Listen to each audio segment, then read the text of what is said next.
So, welcome to Tuesday. We are here as a BHG group. We're going to do some training now. So this is one of our kind of first in-person trainings since COVID. We don't have a huge audience here, but we're recording so we can put it out for later use. And we wanted to hit a few things that we found have kind of been problematic as we've been going along through the last several months in terms of requests for repairs, how to handle those, how to understand what you can do and can't do, and how to get from point A to point B. And then we also want to talk about some social media items, which Jen is going to cover here shortly, marketing, things of that nature. And then we're going to also briefly touch on growing your business. So we have a lot of topics to cover. We're going to be very surface in terms of those because time is limited, and then we can of course delve into them further at a later time. But primarily wanted to give folks awareness of these issues and opportunities, that you can employ when you're conducting business. So that being the case, hope everyone is enjoying this nice weather today. It's super hot out, but I'm not complaining, at least for now. I'm still enjoying it. We got the floors here present. We've got Alicia, we got myself, we got Jen, and I'm just going to kind of get on into it. So first, let's start off with a finance sales contract.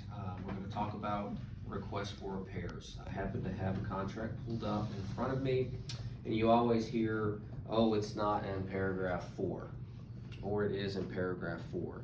Paragraph 4 of the finance sales contract covers what you are supposed to be able to do in terms of requests for repair items, inspections, and things of that nature. There's also a document, an inspection addendum, that if you're going to request an inspection, that you include with your contract, and we'll spend a little bit of time on that as well. Most people don't look at the contract that they use thoroughly, I have found. So I would, recommend that you take a moment and go through the 5-page finance sales contract and read it in its entirety. And really the last 2 pages are just signatory forms and information forms anyway. But that being the case, when we get to paragraph 4, so it says in A, seller agrees to deliver all built-in appliances, heating, cooling, electrical, gas, plumbing, and septic systems in normal operating condition when title is passed or possession is given, whichever occurs first. So I'm going to be reading some sections of this as well so we get the verbiage correct. But what this means is there's things you don't have to put in additional provisions that previous to this people would do. There's a lot of things that are already outlined in here that are to be covered. And also, if there's any questions about those, or there's going to be a reason why it wouldn't be provided per the terms of the contract, then you need to stipulate that directly. Now, I would say for those that are legal minded, you want the least amount of additional verbiage you would put in additional provisions as possible. A lot of folks and a lot of brokerages to that effect will add a lot of verbiage. This is the contract that a lot of attorneys have gone through and looked at and blessed off on. So keep it simple and don't add or detract a lot from it. And if you need to do that and you need some help, then certainly you can ask us and we can help you. There's also an addendum, a contract addendum form that you can use as well. But any of those items that you complete and sign do become part of the finance sales contract package. And just note that as you're doing it. Okay, so basically what you're saying is when you're buying a property, the seller is supposed to leave all these appliances, they're built in. That doesn't count the refrigerator oftentimes here in the state of Alabama. So you'll want to check if you believe it's supposed to come with it. You need to verify that so you don't get a surprise when you get to closing. So ask that question. If it doesn't stipulate in the listing that the refrigerator is included, it may not be, unless it is attached to the property or fixed, like say a Sub-Zero refrigerator that's built into the cabinet, something of that nature. Heating and cooling, so yeah, central air and heat for sure. PTEC units that are in the wall, ductless heating and cooling units perhaps, but maybe not a window unit. That's an AC unit. So if that's an extra unit that was added, maybe in a room over top of a garage or something, you want to be sure to ask those questions because that wouldn't necessarily be considered something that would convey at no additional value. And oh, by the way, there's also some interpretation issues with this too. Some would say, well, what do you mean it was affixed? It was screwed down. And some would say, well, no, it's a removable item and it wasn't part of the sale. So you just make sure for your sake and for your buyer's sake that you are aware, and your seller's sake. So that is important. Electrical, gas, plumbing, For example, a water heater that's hooked up, electrical or gas, that's something that's gonna, convey, it's attached permanently, things of that nature. Septic systems are important as well, because what's gonna happen, what typically happens is they're gonna ask for it to be in normal operating condition. To be able to prove that, in essence, they're probably gonna have to have someone come out and inspect it. Oftentimes when they have a septic company come out and inspect it, they wanna also charge for a cleaning, because they'll tell you that they can't inspect unless it's clean. So you're looking anywhere between $400 and $600. So we're getting into some of this, which is a little additional information above and beyond a request for repairs, but you kind of have to know this before you go asking for different things. Now, there's another kind of element of you can ask for whatever you want within reason and everything's negotiable. But I would tell you, as a professional real estate agent, you need to know the letter of the contract, because once you have a contract signed and ratified by all parties, you can't go back and necessarily begin asking for other things. So if you're going to ask for something that is above and beyond what is an inspection item, you need to do it pre-contract being signed, if that makes any sense. So it's important to kind of note that. But back to the septic system, know if it's on septic or not. And sometimes there's information in a prior listing that could be incorrect or confusing. I've had it happen where it literally said it was on a public sewer, and it really should have been. It looked like it, smelled like it, should have been like it, but it wasn't. It was one random house in a neighborhood that was not on public sewer. And so we had to jump through all hoops at the last minute, so that they could get it tested. So I would encourage you, if you're representing the seller, that potentially you would go ahead and have it checked out off the bat already. Now, that can also be an expense to the buyer. It's an inspection item, but it can get hairy in those negotiations if you haven't done it prior to the contract being signed. So that's kind of your septic rundown. I've just had a lot of those come up lately, and probably, Max, you being out some of these areas that are further away from the city, you might have more septic tanks and more drain fields and those types of things to worry about. So that needs to be in normal operating condition, and utilities being on. So that's another thing. Unless it's a foreclosure, bank-owned property, something of that nature, and it specifically stipulates that it is incumbent upon the seller to turn on utilities, they should be on, and I'm talking all the buildings, so that inspections can be completed. So just know that, because again, it's our job to set the expectation for a seller. And you'll have a seller, in this market, I don't want to do anything. I'm not going to turn power on. Well, sir, ma'am, you must do X, Y, Z. And if not, we're going to stipulate that in the listing, and then it's going to, cause folks to take pause. Is this a problem house? Why is there not power on? And then you might get less for the property. So it's just important that, why do you want to tell your buyer or your seller certain things so that you can do your job, in a much more professional manner. You just don't want there to be any confusion when you're dealing with the other agent or the buyer and the seller. So utilities on, and if they're not going to be on, you have to have a plan, because there's also money involved, deposits, all these things to get the home inspected. So it's just easier if the seller would have it on. And seller will leave the house, garage, yard, and outbuildings reasonably clean and free of debris. So they set us up a little bit for the disaster here, because what is a reasonable standard? What is clean versus dirty? My definition might be different than Jen's or Alicia's or somebody else's, but it says within a reasonable standard. So, you would think that at least swept and mopped out, surfaces wiped, grass cut, that kind of thing. If you don't impress this upon if you're representing the buyer, your selling agent, then oftentimes that will not get done, and that you're doing your client a disservice. So just something to note, and it's not necessarily something that you as the buyer should have to pay for. Now, you may want to have it cleaned yourself when you move, and a lot of people do, but at least on a typical sale, those things should be accounted for. And guess what? It says it already in the contract. So unless you want something above and beyond, you don't have to put it in the additional provisions. So you move down, there's several sections to this. You've got B or Bravo, that just talks about lead-based paint. And you can basically say that you've read the pamphlet that gives information specific to lead-based paint and all the issues with that, and you're fine to just waive your opportunity to do an inspection, that kind of thing. It gives you an opportunity to sign off on that. Then we go to Charlie. We've got the official Alabama wood inspection infestation inspection report. So that's typically, again, incumbent upon the buyer.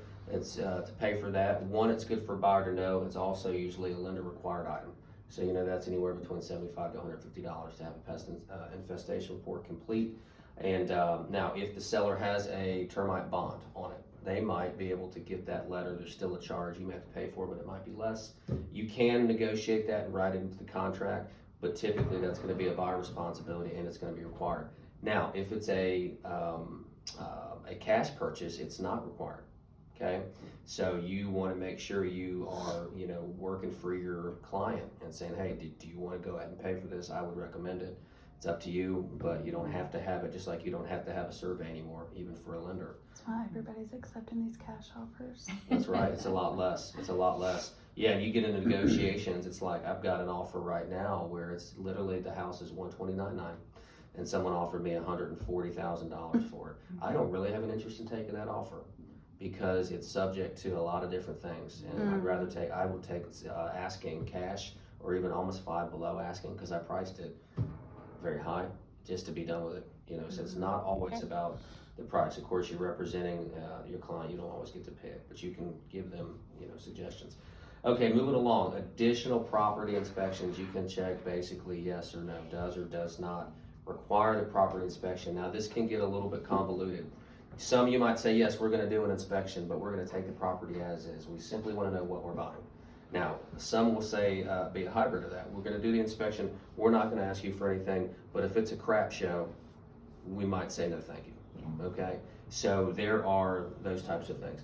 And then you can do the verbal thing, which again, anything you do verbal, you got to be very careful. But what I mean by that is, hey, so we're going to do an inspection. We're not saying we're not going to ask for anything, but we're not going to ask for little things. Well, little things are probably not subject to paragraph 4 anyway, but they can be. What is a little thing to, and again, take my knowledge is different from someone else's. I do a lot of maintenance things, so there's a lot of stuff to me that's not as significant to an elderly person who doesn't have the ability to do anything. They're gonna have to do is like a leaky faucet or something. I would probably not necessarily ask for that, but it is a plumbing item technically, which is in the contract. So you have to discern between what's what, and that's part of, again, what you do. So there's the element of that, and then if you are requesting one and you are going to be requesting for potential repairs to be done, it stipulates in 4 Delta that you're going to include this inspection addendum, which outlines the specific things how that inspection is going to be handled. Okay, so I've highlighted in Echo when we do the inspections that, and I'm gonna have to read a little bit, but it's not limited to the condition of the heating, cooling, electrical, gas, plumbing, and septic systems, and any built-in appliances, the roof and basement, including leaks therein, the age, size, or area of the property, construction materials, including floor, structural condition, utility and sewer, septic tank availability or condition, subsurface conditions, including radon and other potentially hazardous materials and or gases, flood insurance requirements, present or previous pests and termite infestations, fungus, mildew, and other similar conditions, any noise exposures, and any matters affecting the character of the neighborhood. These provisions apply to all transactions, including sight unseen transactions. So again, make sure you're aware of that. And then Foxtrot here, your final inspection. That's basically going to be kind of your final walkthrough. I would encourage you to do that a day or so before, in case, especially if you have a page or two of requests for repair items that I'm seeing some of, that all those things are being addressed. The other thing is, what is addressed to some person may not be addressed to another person. If you have a structural issue and you go in there and your fix is to do a sister joist underneath a subfloor in a bathroom, is that acceptable? Or is it like, hey, we wanted that whole joist repaired or replaced, something of that nature? And it's like, hey, we've met the letter of the law, here's pictures, it's good. But still, one person's idea of what is fixed may not be the other. So, to have a day or two to fix those as to not extend closing is, in my opinion, important. Also, though, you don't want to have it too far in advance, because you probably, want to make sure that they're all moved out and it's clean. And if it's 2-3 days prior to closing, then something could happen. I recommend you guys, another little food for thought, that you go back a few hours before closing to do a final. Even if you do a sub, final walkthrough, go back and do one more. And I'll tell you a very quick horror story.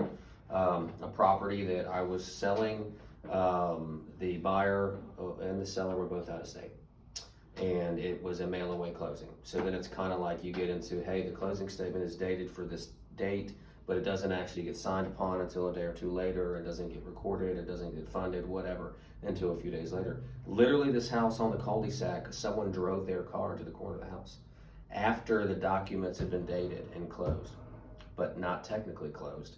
But because of the date, and there was a police report, thank God, because no one was there. No one saw it, but somehow the police did get called and were there, thankfully, because they were able to look at the date of the police report and the date of the closing. But guess what? The seller was still not obligated to do anything because technically it was sold. So the buyer got a housewarming gift of a $4,000 bill to repair a house that he just bought. Just happened. And so the deal is the seller wasn't obligated to pay for it. And you know, the seller could have paid something towards this, but is it really the seller's fault? No. Is it anyone's fault? No, it just is what it is. So ultimately, and I think the buyer did not make an insurance claim. It's under $5,000, you know, and it was gonna make his rate go up. So he was gonna have to repair it. The guy, the selling agent, actually went to the house right before closing. But because it was mail away, even he didn't, it happened right after. So that's really one of those total one-off scenarios. But what I learned from that is you want to do a walkthrough as close to closing as you can, just to try to eliminate as much of that as possible. Because I do a lot of investment property, and sometimes it's like there's no one at the house, it's vacant, buyer or seller are gone. They don't do a walkthrough really, they say it's good, I got it, we'll sign the form. So make sure you're being careful for your client. Okay, so you got all that, the final inspection we talked about. So that's just kind of like what we're doing here, and then the inspection addendum, if you are gonna do one, you know, it stipulates at his own expense. It uses a lot of the, you know, his, but you know, they're referring to he or she. So we'll be all inclusive. That within a certain number of working days. What are you guys using typically? I usually use 7 to 10. Yeah, 7 to 10, same with y'all. You see 14 more back in the day. Now they're trying to do, you know, either like a couple of days or 7 to 10 or maybe 15. And it's technically business days on here. Right. Unless you stipulate otherwise. So if you think about that, 7 or 10 should be plenty. Also, inspector wise, and we have several inspectors on our recommended list, and these are people we have used and have good, you know, rapport with, and that we think will do a good service for y'all. If you have anything else or anyone else you'd like to add to it, you know, let us know and we'll try to vet them. All inspectors are not created equal. There's a couple things to be aware of. One is, are they doing a good job? Of course, that's primary. 2 is, are they getting your report in a timely fashion? 3 is, what does the report look like? I mean, I like the summary to be right at the top. Tell me what is the big heavy hitting stuff, because I, you know, if I'm, you know, doing, I've got 15 of these things to look at, I'm not the buyer, I'm looking at the summary, you know. Now if it's my house and I have an inspection, you know, I'm reading every word, but as a realtor, not necessarily gonna have time to go through every little thing. Show me the summary. So I like the way that it's up top and then how quickly they get it to you. Some of these guys are able to do it like same day. All the software they're using is pretty similar now and it's pretty good. So they're taking pictures and putting the arrows in and blah, blah, blah, same day. The other part though that people kind of forget is, how does the inspector interface with the client? Are they gonna blow the deal? Are they gonna blow the deal? And that doesn't mean ever lie, cheat, or steal, but that means them saying things that's really not their job to do, and potentially not even really having the experience to speak coherently about it. You know, they're not HVAC, some of them are. One of them was an electrician, but he was not an HVAC specialist. He was not a roofing specialist, and they will put that in there. I mean, it's all kind of CYA verbiage so that they don't have any responsibility for anything. So when you buy that house, even though you pay them to inspect it, they're like, did the best you could. And I get it, because, you know, they don't really know what they don't know.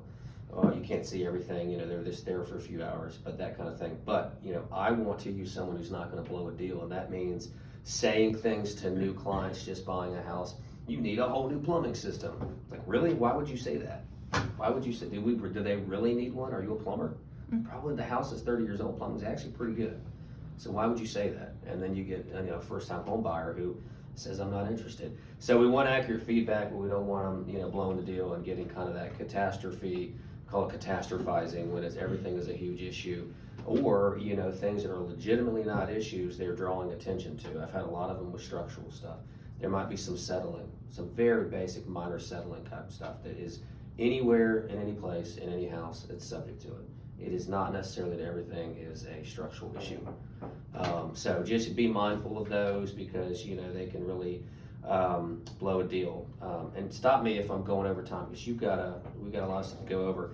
I'm just gonna tell one more story for y'all that might be helpful. And this is how on the other side of the transaction, you can even help other agents that you're working with. So I will not use names or addresses to protect the innocent, but one transaction rather, there was some tile loose on the floor, okay? So first thing is, the agent representing the seller should have told their seller, hey, we might wanna fix this, because if we don't fix this, it's going to draw attention to it. there's probably not a problem there. But if there is a problem, it's just gonna be a bigger deal. So we need to fix it and or get the cosmetic repairs completed. But they didn't do it for whatever reason. Oh, it's just cosmetic, so the other person will think it's just cosmetic, you don't have to fix it, or in this market, we don't have to fix these things, or you name what their realtor might have told them. So we put an offer on the house, got under contract. We're pretty easy in terms of the, what we were gonna ask for because of this market. We wanted to get the house, but we were gonna do an inspection. So we did the inspection, and all of a sudden that came back up again, this loose tile that they never fixed. Said, hey guys, here's our request for repairs, and we're gonna ask that you just fix the tile. We're just gonna ask you to just fix it. Well, they don't have to fix it, it's just cosmetic, very belligerent, we're not gonna do all this. And it was primarily the agent, not the client, because she hadn't even talked to her client, because she was giving me a response real time. She was telling me, as the agent, they weren't gonna do these things. And I said, ma'am, have you talked to them? Am I negotiating with you or with, so don't get emotional, be cool, calm, and do your job. And so finally, I said, we're gonna have to get a structural specialist out there. And oh, by the way, anytime you get a structural specialist out there, almost anytime, they're gonna say it needs something, right? Because that's what they do.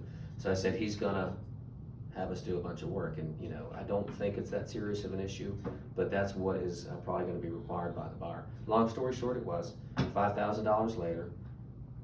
They're having to do these repairs that may or may not be necessary. I'm not a structural specialist either, but what I'm getting to is, before you have a property listed, you want to give feedback to your seller about some things that they should do. And if you don't, it could not necessarily be a cosmetic issue. It could get into the paragraph 4 stuff, cost everybody more money. So you don't want to try to hide things, you don't want to lie, cheat, or steal, but you want to manage expectations for your seller, and you want to address things that could be issues that people may look at before you have them come in and make a production out of something that's not stain on the ceiling. That you fixed your roof. The roof was fixed. We got documentation right here. It's a brand new roof, but there's still 2 stains on the ceiling they never fixed. I'm talking about, water stains. You probably want to get that fixed, because guess what happens? Oh, now we need a roof specialist to come out here. So it costs everyone a lot of time, money, and effort. And a lot of times these vendors, and we need them, they're going to find something, because you can always find something that may or may not really be a legitimate issue. So just a war story that if you can give good guidance off the cuff, you'll probably save everybody a lot of time and hassle, or not. Okay, so last part of this, and then I can hand it on over to our fearless broker. How to handle a home buyer repair request. So, okay, how it works is, and I know y'all know this, but for anyone who might be watching the video later or who's new to this, you get a property under contract, and then you go ahead and you arrange for the inspection. And I digress. When you have an inspector, they need to be able to get in there within a reasonable time. If you have an inspector telling you they're 2, 3, 4 weeks out, that's not someone I want to use. Not that they're bad, but I'm not going to wait. That's one vendor I'm not going to wait around for. I'll go to somebody else. We don't have that kind of time. So you fit me in. Now, if I'm someone who uses this inspector all the time and they can't fit me in, well then, why do I want to use them anymore if I'm not that important to them? You know what I mean?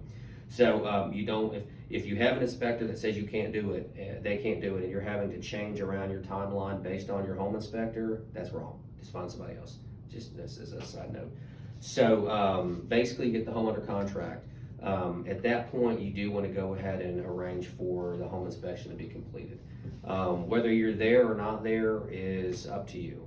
I am a big believer in not being there during the home inspection. I am not a home inspector. I could get in the way of the home inspector. The home inspector will do his job. I don't almost want to be there from a liability perspective. I mean, so you've got the home inspector, and then here I am bebopping around, and I tell you something different than him. I don't know that I necessarily want the liability of that. You paid a third party, a non-biased or an unbiased third party, to go in there and inspect. He's going to give you, or she's going to give you that feedback. Now I'm there to help you decipher and interpret and communicate and prepare your request for repairs based on what we can ask for and what things are important to you. So I would tell you, hey, that may not be the best use of your time to do that. Now, it's one thing if you've got an out-of-stater and they're asking you, could you mind I feel really uncomfortable, just meet him, get him, whatever. You may do something of that nature, but I'm telling you that I would not go to home inspections. I just wouldn't I wouldn't get into the habit of doing that.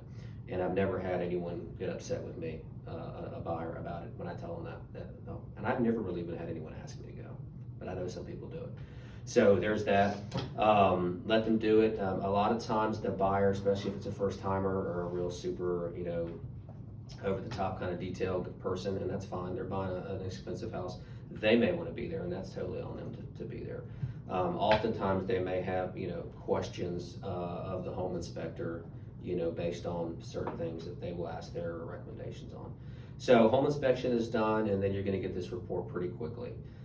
There might be a need to get other vendors involved. If a home inspector notices that the HVAC is really old, and even though they're not an HVAC specialist, or that they do see significant structural, issues, or that the roof is like, wow, there are no, asphalt on those shingles anymore. I mean, it looks just like, I'm not a professional, but I can tell you it doesn't look right. You might want to have an electrician, or you might want to have a roofer, or one of these folks come over and look at it. As a realtor, you might assist with, someone coming to do that. Now, be careful too if you recommend somebody to come look at it. Max recommends an electrician to come look at an electrical issue, and he doesn't find anything with it. But then there's a big electrical issue that comes up. Then all of a sudden it's your fault because it was your recommendation. Doesn't happen like that most of the time, but be prepared for it too. So just be mindful and be careful. That's why you give people multiple options, or say, hey, why don't you just, you need to go ahead, I'll coordinate getting them access, but I prefer you use someone of your own choosing. So, know your client, know what you're doing, and then you kind of put together a response that makes sense. Just always be mindful of those things. So you may have to get some additional quotes is what I'm saying, and you may need that so that you can create your request for repair that you're gonna submit, because you might say, hey, we're gonna ask for XYZ, but then we've already got a quote for ABC, and we're gonna need that taken care of as part of the request for repairs. So it's important you get all your information together. Do not ask the seller to do any inspections. That is not their job, okay? So if you want them, for example, this just came up, need to inspect gas logs and make sure that they're working correctly. And the seller said, I'm not gonna pay for an inspection. You guys can pay for that inspection. If it's broken, we'll fix it.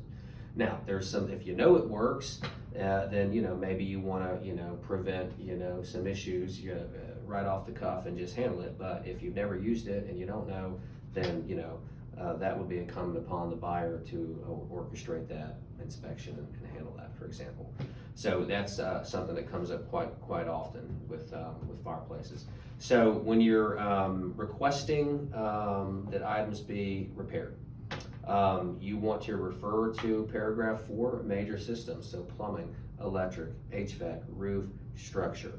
Now those kind of also include some other things. Say in your crawl space there's fungus, and that happens all the time, and it's really not a big deal. Or there's not a vapor barrier, or there's a lot of insulation hanging down, which now they don't like insulation on your floor joists. They have to clean it out because it just harbors, mold and mildew. That is considered part of the structure of the home. So if you have issues with that, that might be something that you ask for. Roof, obviously roof leaks, missing shingles. If the roof is just old, now you can ask for, if the roof is in really, really poor shape at the end of its life cycle, you could potentially ask for the house to be roofed. Here's your quote, and we're asking for this, but don't count on them doing it, and they don't have to necessarily do it as long as they repair the roof so that it is in functioning condition. And the same thing with all your major items. You could have a super old hot water heater, but if it's functioning and it's not leaking and making hot water, it's not wrong. You may want a brand new one because it's not going to last. But pay attention to those things pre-negotiation or home inspection. In my opinion, I would tell you to do that, because then also, you give a bad taste in the mouth of the seller if you're going back and you're trying to ask for all these new items, and you knew what you were buying, you inspected to make sure it was working, but now you're not asking them for them to repair it. You're asking for them to replace all these things, and that could be problematic. It's not wrong of you or illegal for you to ask for those things, but again, expectation management. If you see that there's a need to do all those, maybe you're going to offer less for the house. Maybe, before you even, solidify the contract, you're going to ask for these things. Okay, let's see. Other things you might ask for, that sometimes people forget about. There could be broken appliances. And so appliances are supposed to, the ones that are supposed to remain, stove and microwave. Microwave handle, that technically is an appliance item. I've had someone say, well, I know we're gonna ask for a microwave handle. Well, it's an appliance, it's broken. So you can ask for some of those things. just again, be mindful of the dynamic of the deal. And then also, is this a deal that you could walk away from at any time? Or if these guys don't get this house, it's like their family's gonna be miserable for a lifetime over this. So then maybe you go a little easier on it. I also find that having a conversation with their agent, before I send something over, just say, hey, just so you know, I'm sending this over. Do you have any questions? We're not trying to be overly difficult. We didn't ask for this. We're asking for this. This is where we're at. Kind of grease the skids, get them on the same page as you, because they're going to be your biggest advocate when they go back to the sellers and say, hey, this is what they're asking for. Other things are, how do you ask for it? Well, are you asking for them to repair all these things? Do you want an escrow amount? Do you want them to come off the price a little bit? What is important to your seller, to your buyer, when you ask for these things to be done? And so there are many options, many ways to, quote unquote, skin a cat here. So you can, what is important? Is it money, or is it a lower price on a house, or is it actually getting the stuff done? So keep that in mind. So there's definitely, things to consider. They talk about the market, conditions, which we're right in the midst of, a strong market. And so you might have less options. Writing the contract the way you want to ahead of time, so you don't have to go back and rework things and, get yourself in a situation where you may lose the deal. And of course, the negotiations on the repairs themselves. There is a level of negotiation. What I have found oftentimes now is how the requests for repairs are submitted is junk.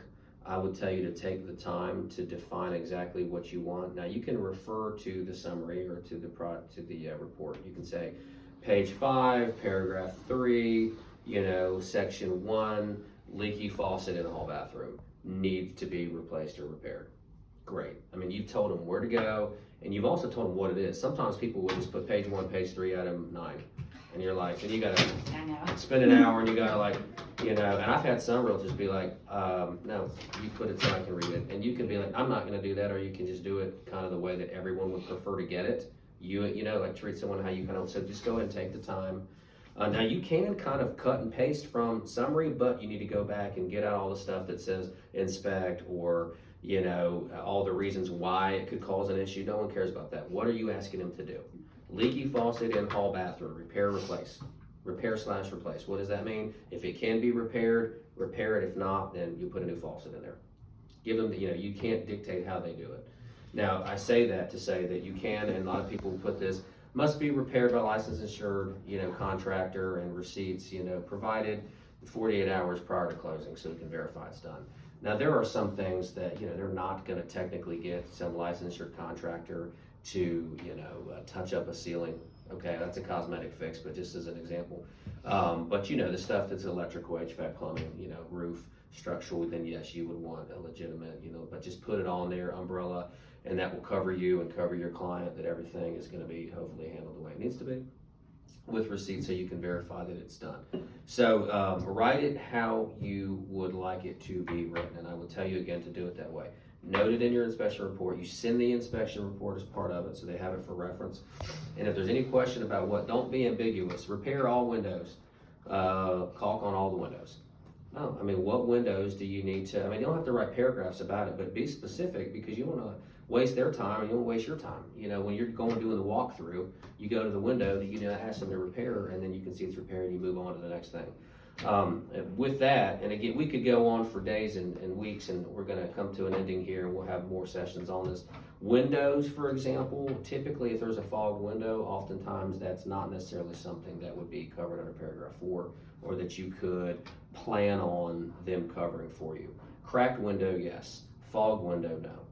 Doesn't mean you can't ask for it, but again, expectation management, typically people are going to say, I'm not going to do a fog window, it's an old window. Yeah, it'd be great to have a new window. It's not cracked. Water doesn't get in and out. Air doesn't get in and out. I'm not doing anything else. You will see them, with the windows painted shut, we can't egress. So I would say to do those things. And you'll also say that maybe someone asks for some smaller things. You'll do the smaller things if they're legit, but maybe there's a bigger thing like, hey, HVAC does work, but super old, we want it replaced. Well, we're not going to replace it for obvious reasons, but you've asked for a list of these little things that, you and I can do in our sleep, but it's important to Miss Ellie Mae, who can't, get up the stairs herself. So you do all those. So there's a salesmanship part of this as well, in terms of coming up to a happy medium that makes all folks feel like they're getting a good deal. But windows, if they're fogged, also screens on windows, missing screens. That's another one that oftentimes we don't get into doing. If the screens are missing, sorry, we've never had screens and we're not gonna go through that hassle. If you want them, that's something you can do. So, that's just a quick and dirty. Do y'all have any questions or any stories on any horror stories or good wins, specific to requests for repairs that you would wanna bring up? I will say, I always check the yes, I do want additional inspections, because that's a good point. When the inspection report comes back and they are recommending that you refer to professionals for further evaluation, you never know what additional inspections are gonna come up from that. So if you have to, get a mechanical engineer out there or a roofer, electrician, you wanna be able to say, this is the report, this is what we're gonna look into, just so you know, but there may be additional requests for things to be repaired or credits for repaired items. I do always check that box. Yeah, that's a good point. And then kind of in summary, to bring this all for full circle, there's many reasons why we do this. One is that we know your client is getting a house that he or she is happy with it in good working order and it's in good repair. That's one. The other part is the contract part of this. So if you don't say you're gonna do an inspection and you decide you don't wanna buy the house and there's no finance contingency because it's cash or whatever the case may be, then you may not be able to get your earnest money back. So some earnest money checks are bigger than others. If it's $500 or $1,000, you don't care if you get it back or not. Or maybe you do and the other guy's not going to agree to give it back. There's just many different intricacies, but ideally if you say you're gonna do an inspection, you do an inspection, and you do not want to move forward with the purchase of the house based on many different reasons, then earnest money could be gotten back. Something else to notice is when you buy a home and you do the inspection, basically you're saying that you want to buy the house, you're going to make sure that these things are fixed, and the seller is saying we're going to fix these things. There's kind of an understanding already, high level understanding, that if it's paragraph 4 items, that's going to happen. Now, the other caveat is the seller can say, we don't agree to do any of these things, and they can release you from the contract. They're allowed to do that. Where it gets a little bit hairy is if the buyer says, hey, we don't want it. It's a death of 1,000 cuts. It's not major issues, but it's like 100 teeny tiny things. And they're like, we just don't feel comfortable moving forward. So they don't want to buy it. They could potentially be held, to a specific performance level in terms of that they need to buy the property, or they will lose their earnest money if they don't move forward because they decide they don't want to buy it when the seller is willing to do the repairs. Does that make sense? So just, again, expectation management, make sure everybody knows what they're signing up for. Contract means something, and some people go willy-nilly, and a lot of people would just say, oh, you don't want to buy it, move on. But there's a lot of people who won't either. They say, no, we had a contract, I had it off the market, you said you're gonna do this, I'm agreeing to do the repairs, you don't want it, I'm not gonna give you your money back. So just make sure everybody is aware of those types of things, so there's no issue, because that's basically what he's been saying. We want the house, we're gonna, So the last part, and what I see people doing, and Jen may have something different or something else to add, is, you can put in the additional provisions, inspection must be acceptable to purchaser, something along those lines. And what does that mean? Well, that means that there's things above and beyond this, that they just are not comfortable with the house. Every door is, not latching, and all these little things that they just don't have a warm and fuzzy about. And they say, you know what, I know you're gonna fix these major things, but we still don't want the house. So you can add that, and that is just giving everybody, again, advance notice that if it's not acceptable to them, they're not gonna move forward. Some sellers are not interested in that. They say, no, we're striking that out. And we're not gonna, you just decide you don't wanna buy it, that's not good enough for me. It has to be something legitimate here that you don't wanna buy. So, anywho, so that will kind of conclude, if there's not any questions right now, my section of requests for repairs. We'll talk more about them, and then I'll be quiet and let you discuss social media. Did you want to do a separate video, or do you want to keep? Just everyone.